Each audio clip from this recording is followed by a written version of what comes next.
No, Bija Awotmawa, Nananishkahai Awotmawa. Many blessings this morning, relatives.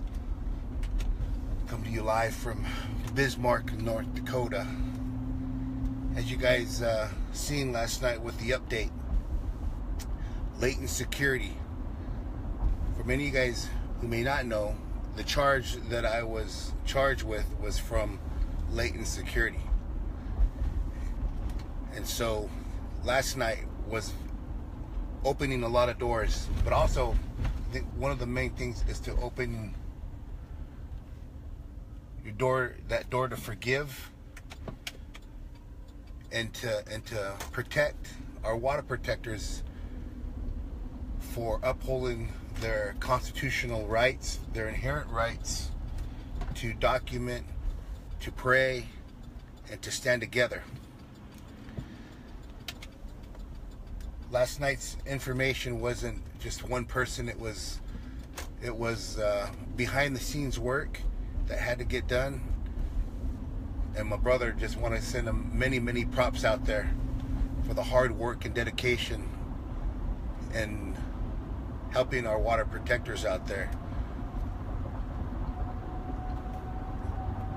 It took a lot for me at that moment to restrain myself, because I was hurt instantly. But those teachings at the camp at Osheti that I was reminded last night, that when we stay in prayer, we continually stay in prayer. And something said, you know, to forgive, not to forget, to not just trust right away, but open your heart to start, and to just role model those teachings. And that's what I did. I did the best I could, was to do that, to just role model the teachings last night. And we had some deeper conversations off the camera, and to share, you know, about, I thought it was very important to share, you know, that heartbeat, that drum reached all the way across that line. And a lot of the workers heard it. The BIA workers heard it. The FBI workers that heard it. Tiger Swan heard it. Many of these Morton County Police Department heard it. But also, you know, some of them wouldn't allow themselves to hear it. And that's what we're going to see, is that divide. And all you got to do is make sure you don't get a part of that, and you'll be a part of the circle, and you'll be all right. Right before the interview, we got a message, and it was a picture of us sitting there. And this is the level of security that is still out there. So, you know, these everybody's on the line here if you're being stalked like that, with that type of, without, or being watched at that level, where there's a picture within a few feet of you, and they're telling you to say hello to Myron and whoever that's there. So there's a lot of prayers coming into this, a lot of strong prayers coming into this, and we're going to continue to send those blessings to all the people out there on the ground that are continuing to do good work behind the scenes. Many people are doing a lot of good work, hard work, and still waiting for their trials to come up.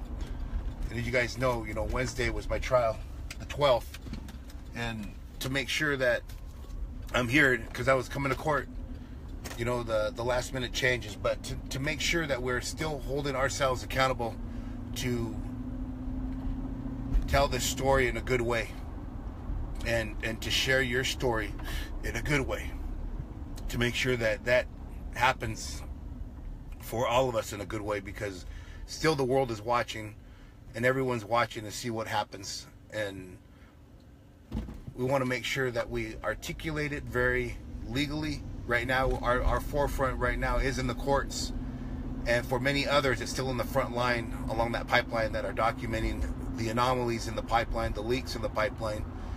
But this is just one of those pieces of puzzles that are there, and it doesn't fit. So we need to make sure that we handle everything with care and take care of each other and do it in a good way. And you know, to hear his story last night, and you know, for the reasons that he has to have his job and do what he's doing, you know, and why we are doing what we are doing, why I was there documenting, and I shared with them too that, you know, I had a young crew with me, you know, and it was hard for them to feel that they've been chased, and at that time you didn't know what was going to happen, and we sent that, you know, when we were looking at that footage, you know, you could see him pull out the gun. So it was hard for all of us, but to forgive somebody was one of the hardest things that I did, and I realized it's, you know, it wasn't about me, it was about everyone else. And when you make it about yourself, then that doesn't work here. And, you know, to forgive somebody for the harshings, the decisions that they made for whatever reasons that they did it was a release yesterday. I felt good, but I did feel hot in the beginning, and I want to be reminded by my brother by telling me about the teachings that we learned at Osheti together, and that sacred fire and that circle, and that how far reach that is, and where it's at today.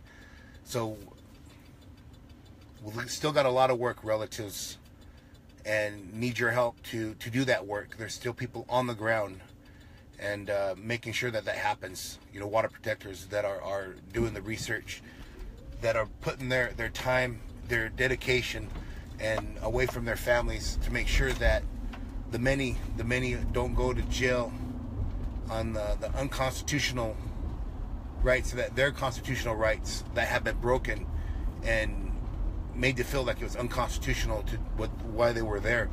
It is very constitutional what they were doing. It was an inherent right. Not only was this an inherent rights movement, you know, there was civil rights violations there as well. And that's one of the most important parts, is that we take that message and share it. And I also shared with them, you know, that the human rights violations, so the things that stemmed from that day, that stemmed forward, and what it led to, the burning of that bridge. And there's a lot of things that many people don't realize, is that their level of unity on their side wasn't always there either. And that was really interesting to hear, is that their level of unity wasn't as unified as we thought it was. And their level of fear tactics into their officers, into their security, were always broadcasted, were always put on social media, on their private social media, on their private messages, and the briefings in the morning time.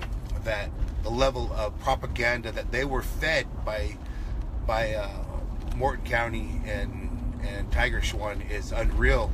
That led them to, as you guys know, when I documented a lot of high patrol, National Guard, or officers that were from out of state, they weren't fed the proper information about what was really going on. So when there's a prayer going on at the camp, and they would walk towards the bridge, do a silent prayer, I would send the drone up and document how fast those officers would come, because it started to become repetition, where you could see the other side get kind of, you know, drive back and forth and get worried, and you can see that they were nervous. Well, they were being fed a lot of propaganda. The rhythm, the battle rhythm is what it's called. And when you have that battle rhythm, you're able to control the narrative of the emotions of who's there, and also sometimes the outcomes. The battle rhythm is, as long as you have control of that battle rhythm, you're able to predict what's going to happen. And there's a lot. There's a lot that, you know, if you've been here in this movement watching, and some of you guys have been online watching and documenting as well, you know, from the keyboard warriors, and paying attention to who's involved and who's participating and who's sharing and whatnot, you're seeing that there's a lot of trolls that are paid as well. But those trolls are real people here in Bismarck. Bismen is what they're called. There's a website where they took a picture. That's the ones they took a picture of us, and then they put it on the website. They put it on a blast. That was sent to us right there. And so this is a very pro-DAPL group, and I got a lot more information on that to share with you guys, that this is still, when you're seeing those trolls on there, the best thing you do is you don't interact it. You don't give away your medicine. As long as you know why you're here and whatever is shown there, you just note it and don't give them your energy. Don't give them your attention, because these guys are real people behind that, and the trolling is something they've been doing since the beginning. So take a note, screenshot if you get threatened, as I got a message showing me that somebody had passed on a message and about identifying the officers that were bashed up. Well, I'm going to post another one on this thread of one of the latent securities that was now he's come forward. He was masked up, and these names are coming forward, and to protect people, you know, that were out that people weren't protected out there. They were going there to pray. They were going there to stand in solidarity. They went there with the best intentions, and many of these people harassed them on the road. And we got video of their vehicles, and all those connections are coming through where that harassment was happening during the Highway 6, the 134, all the different roads on 1804, 1806. The harassment was coming from those directions, and you didn't know who it was because they were masked up, with the intentions to make sure that water protectors' constitutional rights are honored in the court system. Is a huge step last night with the information that came forward, and to share with the courts and the attorneys that it was their constitutional right to be there. And we're very fortunate in prayer that nothing happened at a deeper level there where anyone could have got hurt. So I want to say that, and it takes a lot of courage, guys, for anybody to come forward and share the truth, their truth, and to stand in solidarity with the water protectors, and to challenge themselves to maybe feel like they betrayed who they were with. But history this is the right side of history, as all the veterans are saying, and they were at that moment on the right times of history. And not only is Kyle a veteran, he's also a tribal member as well. So this just shows that at the level of healing we're willing to take to make sure that we stand together in solidarity, and we open the doors for those willing to stand in solidarity as well. It doesn't show a sign of weakness. It shows a sign of strength and unity that I'm able to witness and share with you guys. So continue to support each other. Continue to support what's happening here in Bismarck, North Dakota, and making sure that we continue to share the truth, to make sure the water protectors are released from their charges and they can go on living their lives, and the people that came in solidarity as well. Many blessings to you guys and the hard work, and thank you guys for coming a long ways, coming from your tribe, coming from your nation, coming from your homelands in other countries and around the world, to share this message and solidarity, protecting the water and standing in prayer. And that's the other discussion I had with Kyle was, what did you feel like, when you seen that? And he said it made him want to be there. And I'm sure that it made a lot of the officers and security want to be there too, to hear those drums, to hear us standing strong, and to know that our existence as indigenous people is the resistance, and that protecting the water is a human issue that we all need to be aware of. So with that, relatives, sending much love in the four directions. Good words, good spirit, and that we'll continue to document and push forward and share what it is we're doing here and what our relatives are still doing in the background that's going to come forward soon. Much hard work. Many blessings, you guys. Love you. Aho.